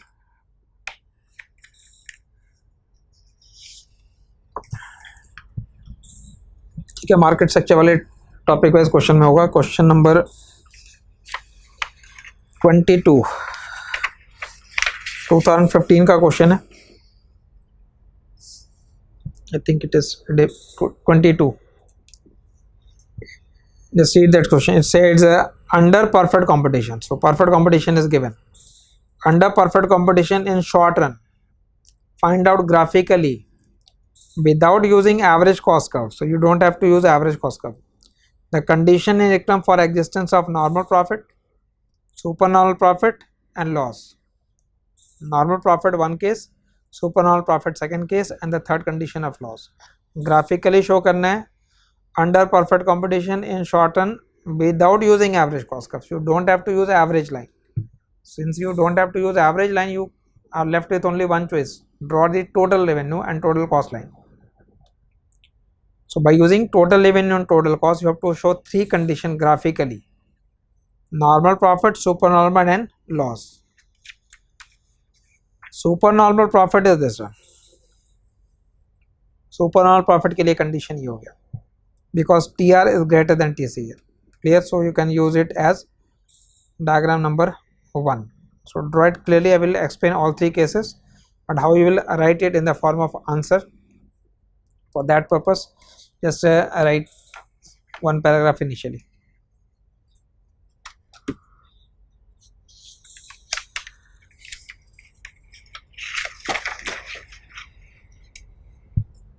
Under perfect competition, because you have to present it in answer format. Under perfect competition, the firm is in equilibrium.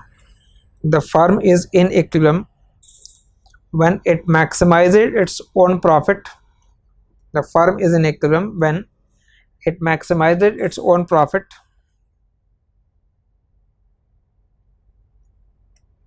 which is defined as difference between TR and TC, which is defined as difference between TR and TC. So pi is TR minus TC.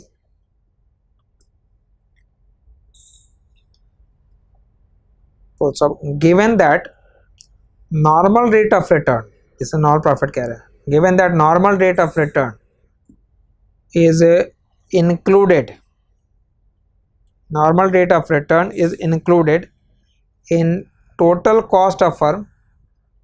Normal rate of return is included in total cost of firm. After comma, profit is above the normal rate of return. Profit is above the normal rate of return. So usual sense में जब हम profit word use करते हैं, we are actually referring to that supernormal profit. Profit is above the normal rate of return. Next paragraph. Equilibrium of a perfectly competitive firm.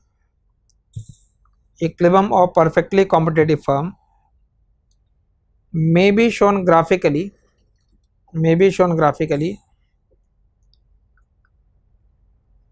in two different ways, or in two different approach, by two different approach.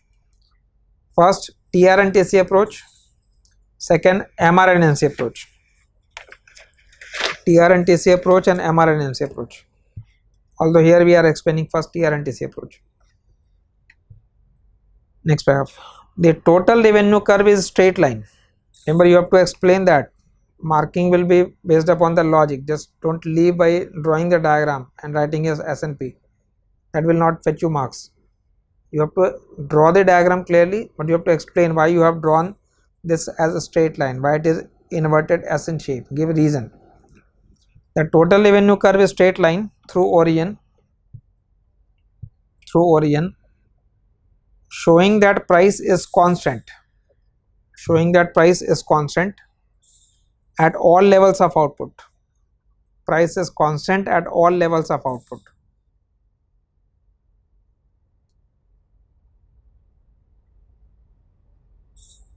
Also, the firm is price taker. And it can sell any amount of output at current market price. It can sell any amount of output at current market price. Full stop. The slope of total revenue is marginal revenue. Slope of this line. The slope of total revenue is marginal revenue, and it is constant and equal to existing market price. Constant and equal to existing market price. मतलब P equal to MR है. Next paragraph. The total cost curve is inverted S in shape.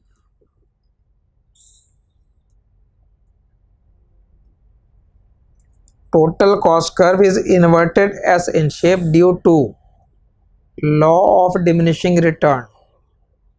Just give that reason. When we will be studying production and cost topic, you will get to know why this is the shape. The total cost curve is inverted S in shape due to law of diminishing return. Remember, I have uploaded few classes in the foundation batch section. Those students who do not have any knowledge about the production or cost or elasticity, they can refer to those lectures. 5-7 lectures are uploaded there in the foundation batch, so you may ask for that foundation batch. It is complimentary, you don't need to pay for foundation batch. But if you have any background of economics at any stage, if you have read economics, then no need to see those lectures. It is just elementary information. So here it is not required. Just you have to write one line that total cost is inverted S in shape due to law of diminishing return. That is enough. Continue with this. The firm maximizes profit. When distance between TR and TC, distance between total revenue and total cost is maximized. So distance is maximized here. Is maximized. Full stop. At any other level of output.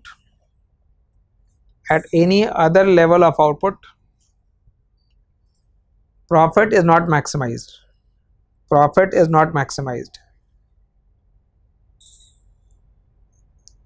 Full stop. Since difference between TR and TC is positive. So firm is earning supernormal profit.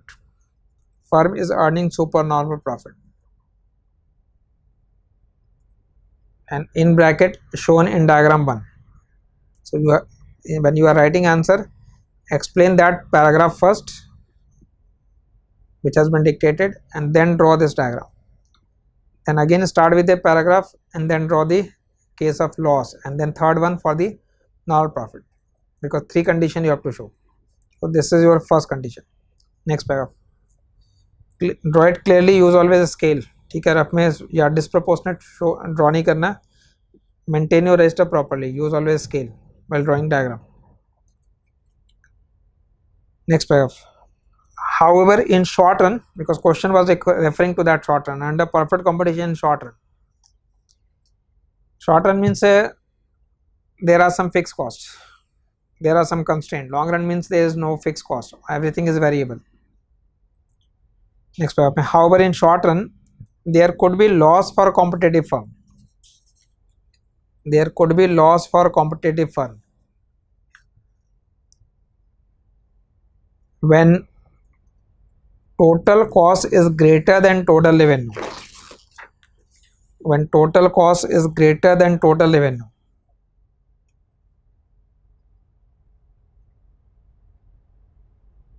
However, firm may continue to operate.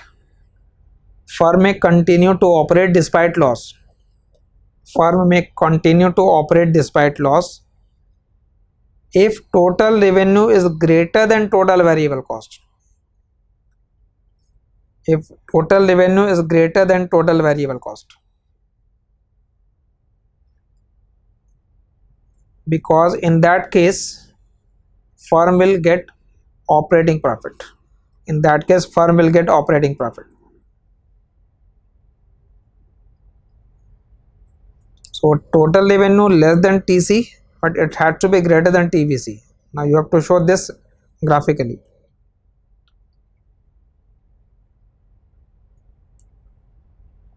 Mark the excess here, quantity you write here, you can write total revenue and total cost as well as total variable cost.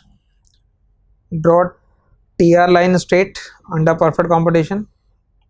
You have to show total cost above it.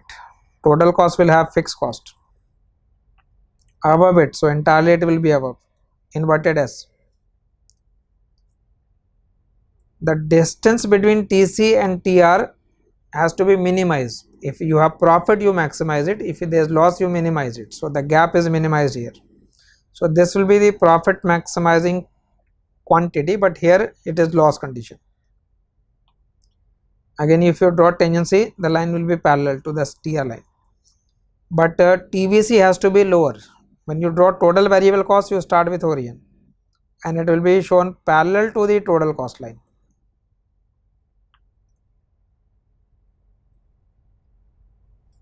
Total variable cost, that means you are showing in this way. One is the total variable cost curve.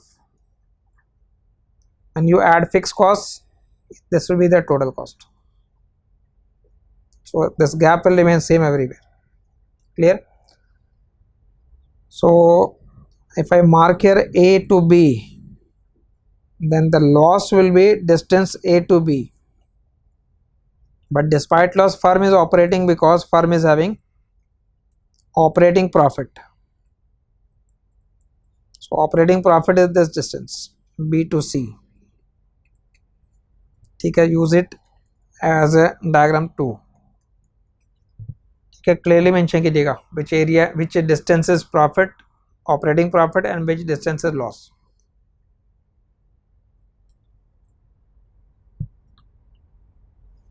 Whenever you show loss, you have to be careful. You have to show that firm is operating. If this total variable cost is also above the TR, then there will be no production. Firm will shut down. So you are showing that there is loss, but despite loss, firm is operating. Diagram 2 in bracket and show it. And then draw the third condition. After this, next paragraph and third situation. In short run,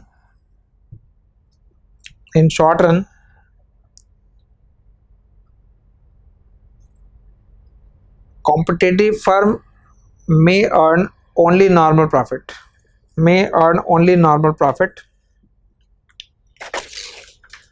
When total revenue is equal to total cost. Total revenue is equal to total cost. So total revenue line, for profit you draw total cost curve below. In the case of loss, you draw it above. For normal profit, it will be just tangent.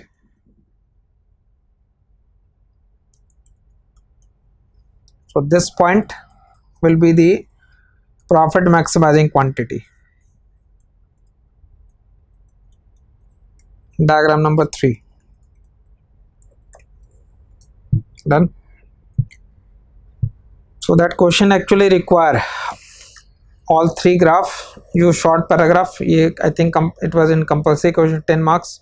So if you are able to write it properly, explain all the reason, explain and draw the diagram clearly, then in these type of question you can expect 7 out of 10. Usually highest score revolves around 70% maximum. So maybe more, but usually you can expect that 2/3 is good enough.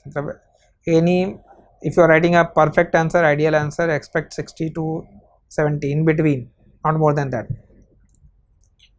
Okay, so in this type of question you can expect more scores. So this was the question of 2015, and the same question was asked in economic service paper. You will find same question word to word, no difference.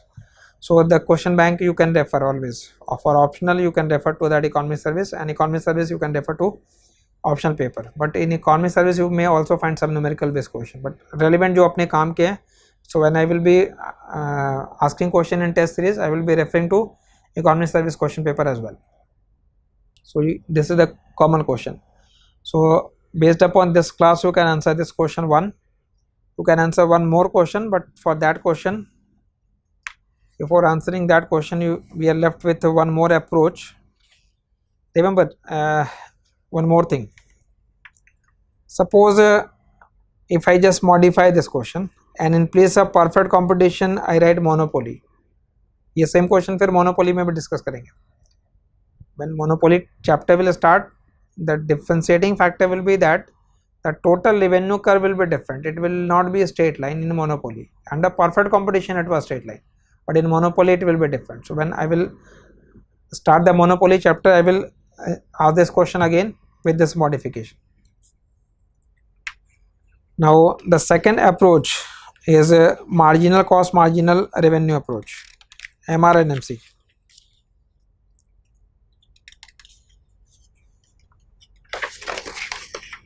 So price output determination, one was TR and TC, second is MRNMC approach.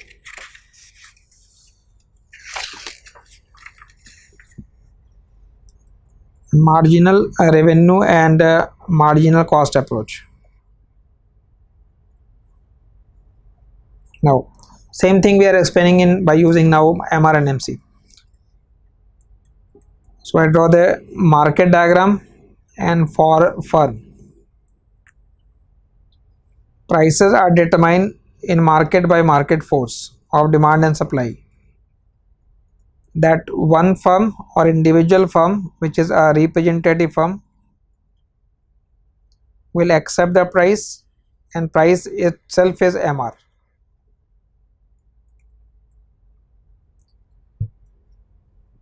Previously it was total cost line, now it is average one. So if I draw the average cost curve, it will be U shape and marginal cost, but that average cost line may be drawn above, may be drawn below, may be tangent also. Accordingly यहाँ भी 3 case बन जाएंगे. There will be 3 different cases, and marginal cost will be always passing through the minimum point of average cost. Remember, you have to remember that condition, that is MR must be equal to MC and slope of MC must be greater than slope of MR. MR equal to MC means the point of intersection, so just mark that point. MC MR intersection point, so this is the point of profit maximizing quantity. So this much quantity will be produced and price is this. So total revenue will be this area of this rectangle. If I mark here this M, then it is area OPMQ. And what will be total cost? For total cost, this is the quantity, and for every quantity this is the average cost. So if I mark here N and S, then it will be average cost multiplied by quantity. So this smaller rectangle, area OSNQ. So revenue minus cost will be profit. So this area represent super normal profit. So this is first diagram under this approach. Previously जो approach follow किया उसके अंदर 3 diagram draw किए. इस approach से अगर पूछा जाए according to by using average, तो by using average you are using your average cost curve, you can show the profit area. So marginal revenue marginal cost approach is using the concept of average. Initially when I explained that technical note, it just gave you that mathematical reason. Now what is the economic reasoning behind equality of MR and MC? The concept of marginal revenue say that it is addition to revenue due to one additional quantity, and marginal cost means addition to cost due to additional quantity. So whether a firm want to produce that additional quantity or not depends upon that. For example, suppose firm wants to produce this one additional pen. By producing one additional pen, there will be some addition to cost, that is marginal cost. Addition to revenue will be referred as marginal revenue. But if addition to revenue is more than addition to cost, it means there is some addition to profit. So your profit is increasing. So it is better to produce that quantity. So if MR is greater than MC, firm will continue to produce more quantity. But if addition to cost is more and addition to revenue is less, it is unprofitable to produce that quantity. In that case, firm will reduce the quantity. So this quantity will keep on changing till MR becomes equal to MC. So this is the economic reasoning behind that equation. So marginal revenue equal to marginal cost is needed in order to ensure maximum profit. So explain with that concept first and then draw the diagram. Clear? So next paragraph for this approach. The marginal revenue and marginal cost approach. Marginal revenue and marginal cost approach requires that following two conditions must be satisfied. Following two conditions must be satisfied. Number one, MR equal to MC, and second, slope of MC is greater than slope of MR. Slope of MC is greater than slope of MR.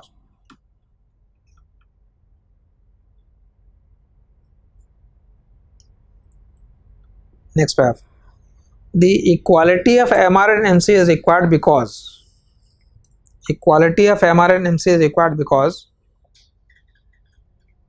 if they are not equal, then firm will continue to change its output.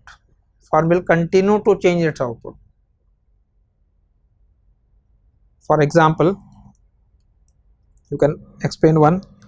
If MR is greater than MC, then it means that by producing an extra unit,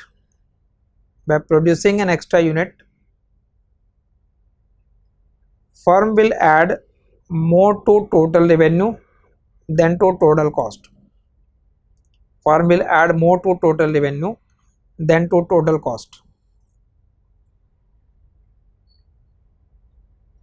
Therefore, it is profitable for firm to produce more quantity.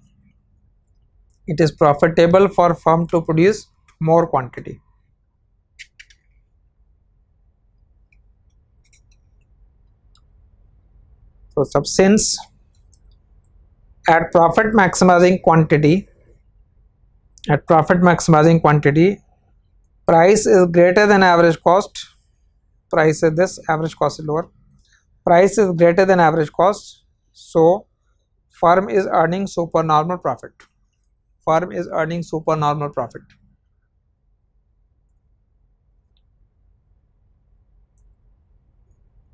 In bracket diagram पर now. Second approach के अंदर first diagram. Next paragraph. However, in short run, there could be loss for firm.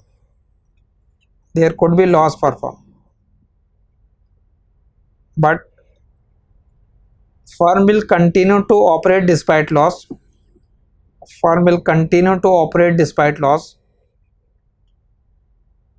firm will continue to operate despite loss if price is greater than average variable cost. Underline that, if price is greater than average variable cost. Number आपको ये सब की sentences हैं, लिखने पड़ेंगे वहाँ पे. Only then you will score. मतलब डायग्राम के साथ वो रीजनिंग देनी इंपॉर्टेंट है. Price is greater than average variable cost. In that way, firm is having operating profit. Firm is having operating profit. Now show it graphically.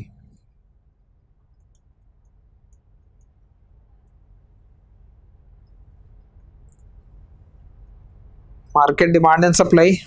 Price is determined by market. For firm, price is constant. Remember, in the case of loss, total revenue is less than TC but greater than TVC. ऐसे अगर आप quantity से divide कर लो, TR by quantity price हो जाएगा.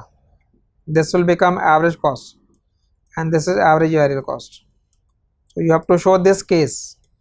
Clear? So average cost greater than AC. So greater than AC. कहीं भी draw करना है इसे. But variable cost lower than ABC. Variable cost you have to draw it lower and the gap will narrow down, because this gap is average fixed cost which will keep on declining as firm will produce more and more quantity. And from the minimum point of both you will draw the marginal cost. But before marking any point, just recall the condition. Profit maximizing condition require MR equal to MC. So MR equal to MC point is this. So this is the equivalent quantity. For this quantity, price is given. So this area is revenue area, but average cost is higher. So if you multiply average cost with quantity, the larger rectangle will be the area of cost. Cost is more, revenue is less. So this will be the area of loss. But why firm is operating? Firm is operating because firm is having operating profit, and that operating profit is price minus average variable cost. So price is more, variable cost is less. So this unshaded or this dotted one, this is operating profit area. So now from here you can understand that if this variable cost curve shifts up or price is lower, so if this variable cost will shift up, the profit of operating profit area will get reduced. So long as there is operating profit, firm will operate. But if there is no operating profit, firm will shut down. So if there is a situation where average variable cost is just tangent on that price line rather than below, it is just tangent, then that price will be referred as a shutdown price. So shutdown price is equal to minimum of ABC. It will be tangent only when it is just like this. ABC अगर ये point पे आ रहा है, then this will be referred as shutdown price. So since it is lower, firm will operate. If it is above, firm will not operate. Clear? So this is a second diagram, repainting loss. And for normal profit, what you will do? For supernormal profit, average cost was lower. For loss, it is above. So for normal profit, it will be just tangent. Clear? You can draw that line for normal profit. You can add that one paragraph last. In the case of normal profit,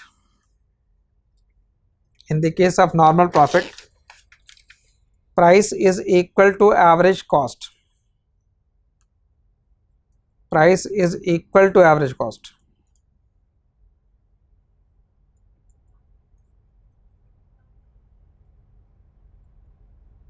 So just draw a tangency, and from minimum point you will draw MC line. So in the case of normal profit, you don't show any area because it is part of that cost. So this is third diagram for normal profit. Clear? So rather than total cost total approach, अगर marginal cost approach से पूछा जाए, then use three diagram. Clear? Now one more question has been asked from perfect competition section in 2019 paper, last tier ke paper and last to last year.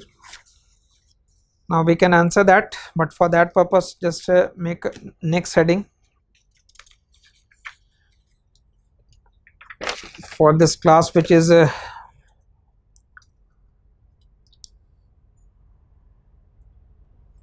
marginal cost curve is supply curve of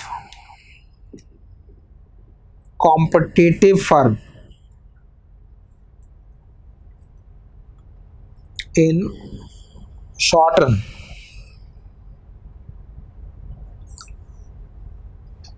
मतलब firm का supply curve explain कर रहे हैं short run में, which is marginal cost curve. But why marginal cost curve is supply curve of competitive firm in short run, we have to explain. Two things are important here. You are using the word short run, so it means there will be fixed cost. Entry and exit is not allowed. Entry and exit is basically a feature of long run. We are referring to competitive firm, so firm will be a price taker. We have to draw supply curve. So supply curve is expected to explain relation between price and quantity. So if I can mark a point that at price P1 quantity supplied is Q1, so you can mark it in the space of P and Q. At price P2 quantity supplied is Q2. So if there are such points, then by plotting those or connecting those points, you can say that okay, this is the supply curve. Now why marginal cost curve is said to be the supply curve, we have to explain that. First understand it in graphically. This is diagram for market, or you can call it industry. This is diagram for firm, and use third diagram also for firm.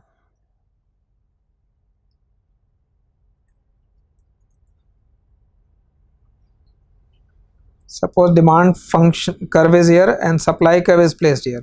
Arbitrarily draw करना कहीं भी. Mark this price as P3.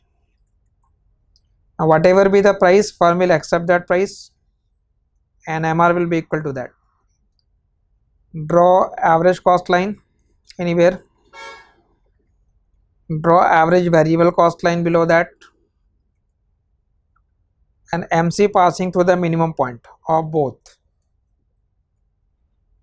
And always apply profit maximizing condition, because firm will always produce how much quantity. Firm will always produce that much quantity where its own profit get maximized, and the quantity produced will be supplied. So for profit maximization, MR equal to MC is needed. So mark the intersection point of MR and MC. Say I mark it as E3. So this will be the quantity produced and supplied in the market, and firm is having supernormal profit because price is greater than average cost, so there is no issue with the firm.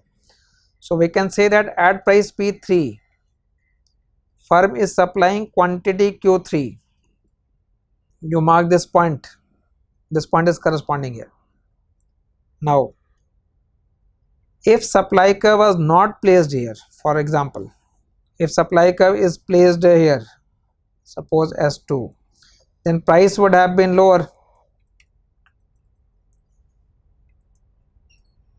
Try to mark this point P2 such that this P2 is passing through or between average cost and average value cost deliberately, because we have to show one particular point here. Now if price is P2, then marginal revenue line is lower, but the condition will remain same. You need MR equal to MC. MR equal to MC is now satisfied here, which means firm is now producing quantity Q2. Question is whether firm is having profit or not. You will say price is less, average cost is more, so there is loss. But despite loss, firm will operate because price is more, variable cost is less. जो concept पढ़ रहे थे उसको apply करना है.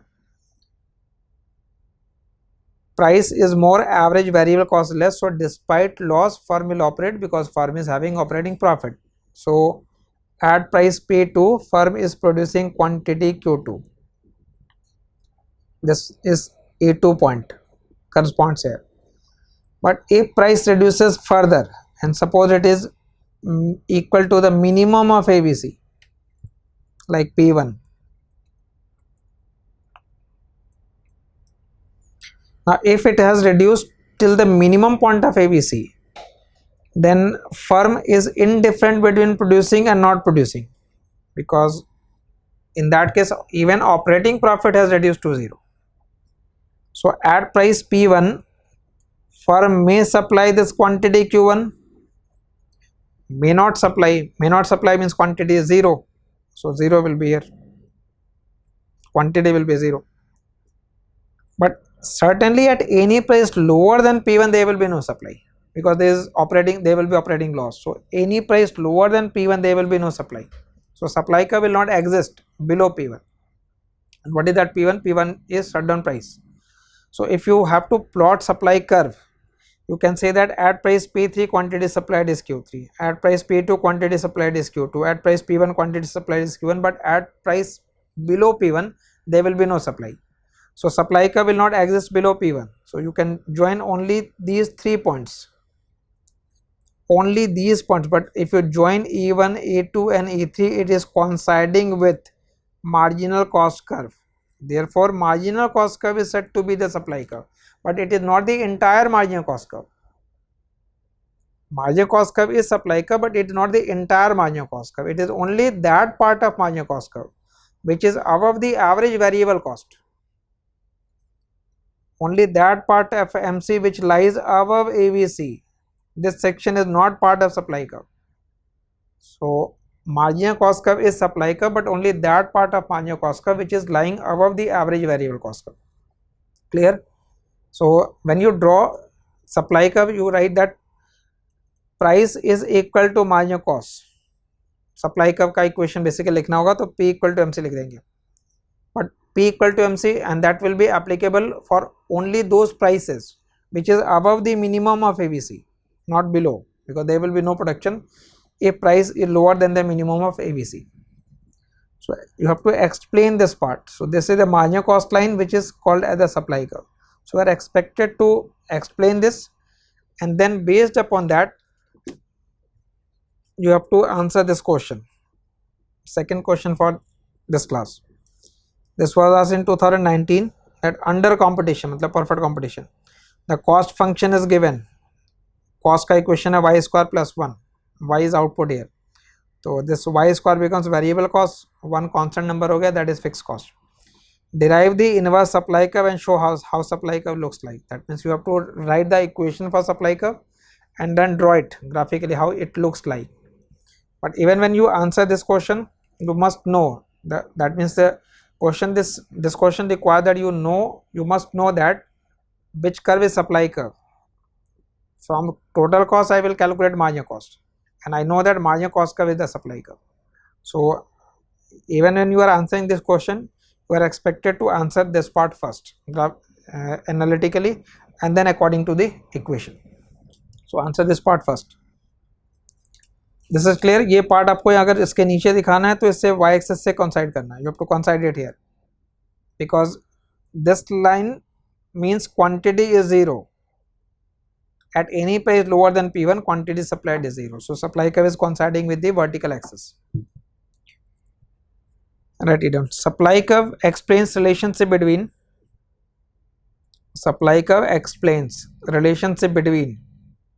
price and quantity supplied. Supply curve explains relationship between price and quantity supplied. So for a competitive firm in short run,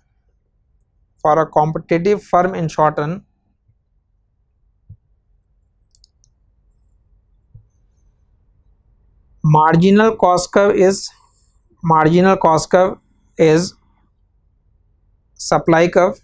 Marginal cost curve is supply curve, but it is not the entire marginal cost curve. Underline that. It is not the entire marginal cost curve. In fact, it is only that part of marginal cost curve.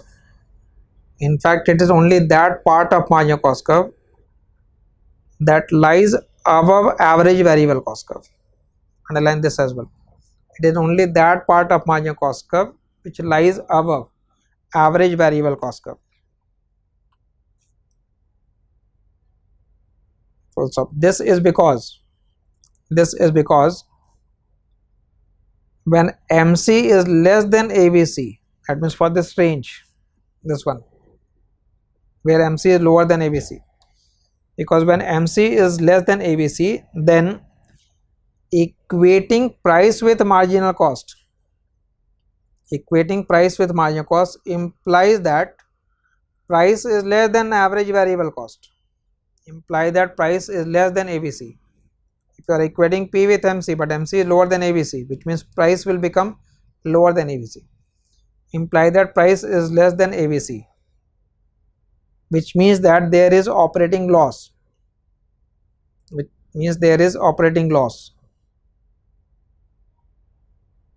and firm will not produce output, as a result quantity supplied will be zero.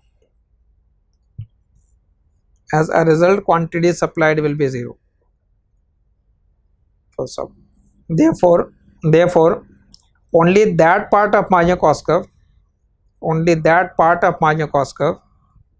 which is above ABC is supply curve of firm,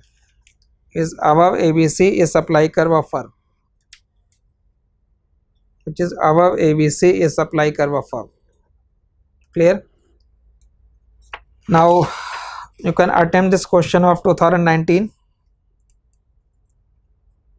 Read question again. Under competition, cost function is cost equal to y square plus 1, where y is output. You can write it by q के term में भी ले सकते हैं. And derive the inverse supply curve and show how supply curve looks like. That means you have to plot it. I will explain what is the difference between just supply curve and writing inverse supply curve. So this question says total cost is equal to y square plus 1. Remember, this is your variable cost, this is your fixed cost. जो constant number है fixed cost हो गया. From this you can calculate marginal cost. Marginal cost means change in total cost due to change in quantity. So you differentiate this function with respect to quantity, that is y. So this constant term derivative will be 0. अगर basic differentiation नहीं भी पता है तो भी कोई ज़्यादा problem नहीं है. There are not many questions and you just require that elementary. Differentiation of this constant term will be 0, and when you differentiate y square, power से मल्टीप्लाई किया और पावर से 1 माइनस कर दीजिए. बेसिक डिफ्रेंसिएशन को just use कर लीजिए.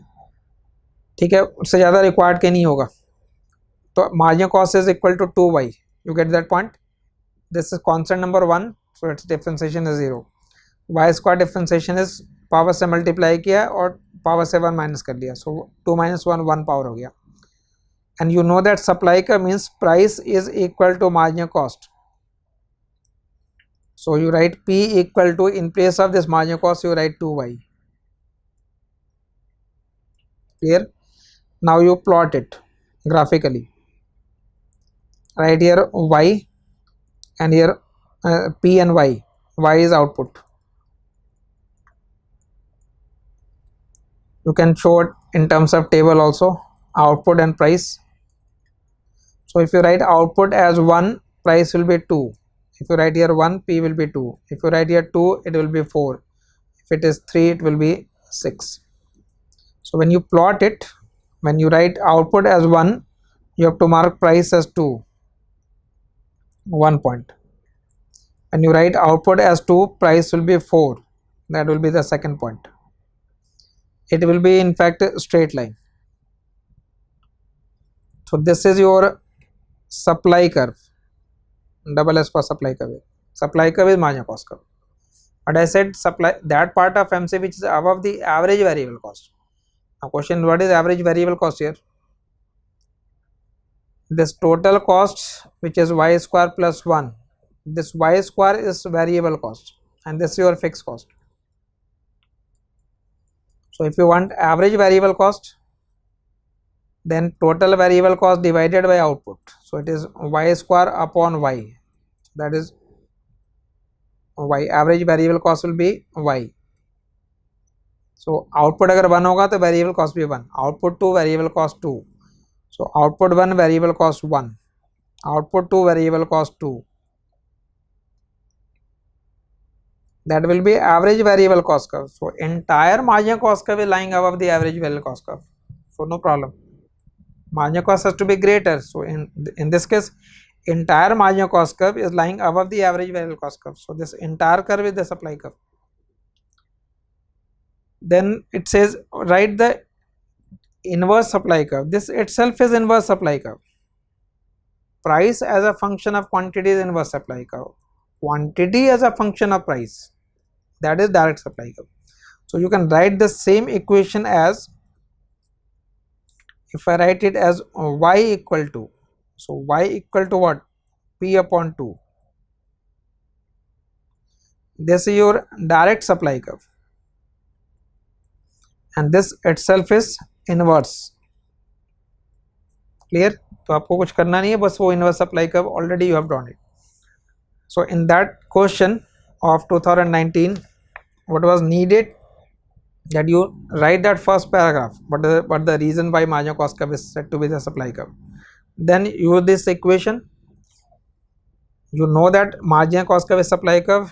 You use this cost curve to calculate marginal cost curve, and then write marginal cost curve, and then write P equal to MC, P equal to 2y, and then plot it graphically. Supply curve looks like this. Again, in this type of question, 6.5 or 7 you can score. So you can score more by choosing these type of questions. It was not requiring it. We can't say that it was a numerical question. It just require an understanding that you know that marginal cost curve is the supply curve of under perfect competition. Clear? So these type of applied questions, one or two questions will be there. I will be taking up all those questions, whether it is numerical or not numerical. Many solution will be there, any model answer will be there over a period of time. So based upon this class, you answer two questions, one of 2019 and another of 2015, question number 4 and question number 22. ठीक है, एक separate spiral में उसको maintain करते रहेंगे, so that you know how many question you have already written. Clear? So all test wise जब ये schedule होगा अपलोडेड होंगे, और when test will start on that day it will be uploaded question paper. Model answer discussion will be uploaded in the subsequent week over a period of time, including both combination of test series. I think you will be getting model answer of around 400 question approximately. 400 question means around 800 pages वो model answer हो जाएंगे. So maintain a separate spiral, read that question, it will help in revision, because there will be many question and almost all question of previous year will be included there. The other sources will also be included there, like question from Indian Economic Service, question from state PCS, question from Delhi University examination. So there will be various sources for test paper, and there will be new question as well. So I think in this first class it is good enough for this first class. We will be continuing with this perfect competition market. One more topic is there which is required. Remember, what I am choosing to explain in the class is basically based upon what has been asked. ठीक है, in syllabus nowhere it is written that you have to explain perfect competition. In market it says monopolistic, oligopoly, duopoly. But since question has been asked from perfect competition, I am explaining that. Some question not asked from perfect competition, but it is irrelevant, so I will be taking into account that also. So the syllabus part will be explained, and the extra part will also be explained, and it will be explained as per the priority. So I have started with market structure because market structure has greater weightage in micro. 20 के paper में only market structure के ही question थे, micro वाले section के अंदर वो भी 3 oligopoly के क्वेश्चन है. ठीक है, so when oligopoly will start, I will come back to this question of oligopoly. Clear?